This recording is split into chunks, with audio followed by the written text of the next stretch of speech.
Welcome to my channel.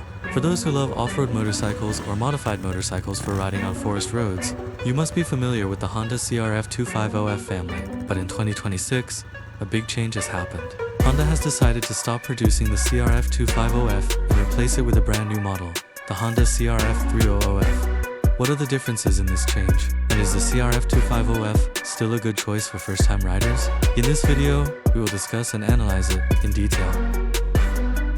Honda CRF300 is a dirt bike that is known for its durability and ease of riding. It is equipped with a 249cc single-cylinder, air-cooled engine and uses a Keyhine fuel injection system, which makes it easy to ignite even in cold weather or long periods of storage. What is special is that it has a push-button ignition system, electric start so you don't have to push hard, with a moderate seat height and a weight of only about 117 kilograms.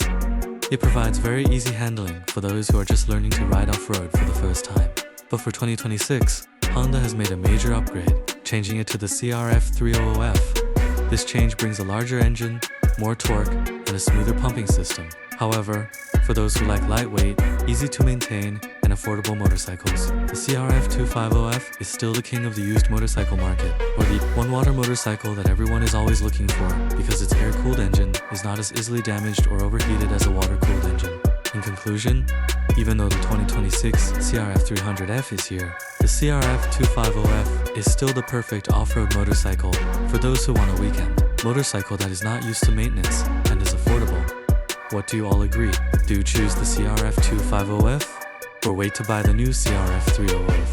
Please comment below this video. Don't forget to like and subscribe to my channel.